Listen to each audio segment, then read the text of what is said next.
Using concrete evidence from the general prologue and the merchant's prologue and tale, bring out the pleasure-oriented life of the medieval period.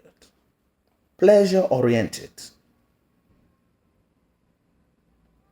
It should be noted that pilgrims decide to choose a lovely season for the journey instead of a difficult one in which they would have been able to share the suffering and passions of Christ on the cross. They decide to choose the season of spring, which is full of life, mobility, freshness. The pilgrims congregate at a high-class hostel rather than a church. We are told that the services at the hostel are excellent because it is a first-class hotel by the standards of the time. The rooms were spacious. The food was delicious. The alcohol was strong, and they loved it. The pilgrims looked happy and drank strong alcohol. They never said a prayer upon arrival or upon departure from the Tabard Inn to Canterbury. And therefore we start asking ourselves, what type of pilgrimage were they undertaking if they could not say a simple prayer before departure, asking God for protection throughout the journey? The host suggests that they engage in storytelling exercise to make the journey pleasurable instead of meditative. Each pilgrim will tell 4 stories, 2 each, to and fro the journey, with the guidelines. The stories must be moralizing and entertaining. The reason for the storytelling exercise is that they should not be traveling like stones. They should make the journey lively and pleasurable. The trophy for the best storyteller is not a Bible.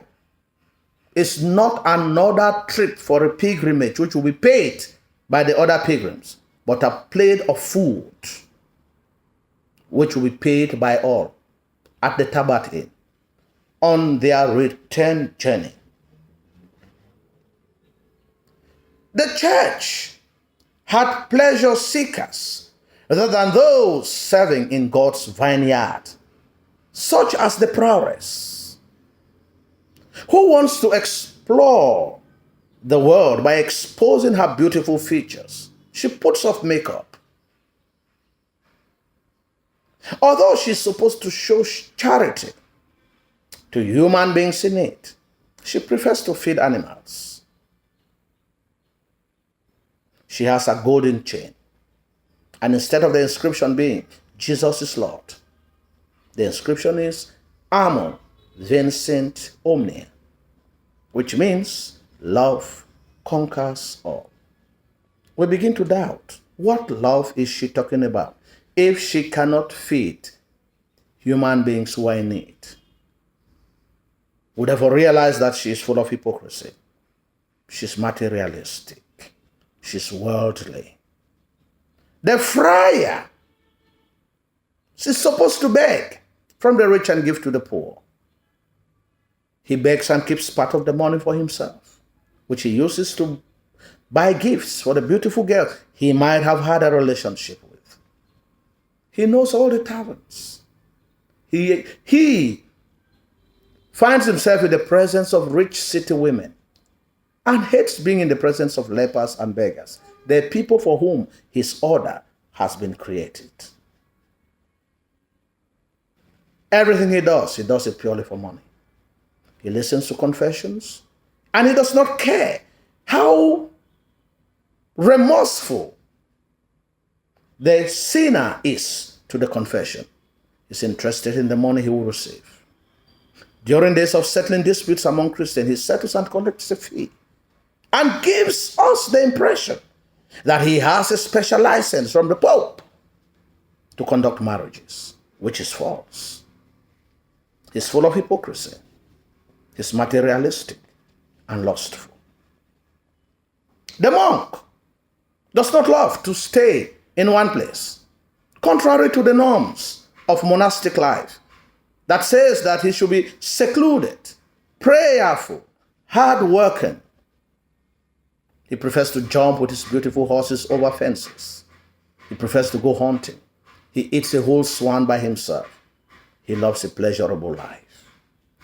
And lastly, the summoner, who is a lecher, an alcoholic, someone who tells youngsters to fornicate and give him money. After all, the archdeacon is also involved in such practices, highlighting hypocrisy and materialism. At the individual level, there are characters who live entirely for pleasure, such as the wife of Bath. She loves traveling. She loves being in the presence of men. She loves being the sense of attraction. She's sensual. She changes men at her convenience, highlighting promiscuity. We also have the 5 tradesmen who have just made some money. They want to exhibit it. Their knives are so expensive. Even their wives spend time talking about how their husbands have made it.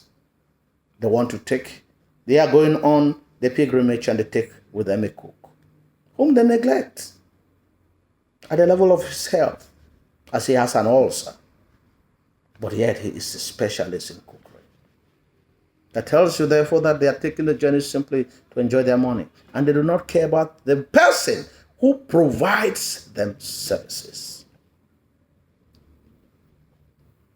In the merchant's tale, January lives entirely on pleasure, enjoying his wealth with numerous women.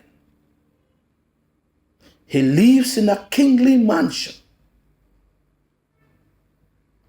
and he gives me a lavish wedding reception where everything is in abundance.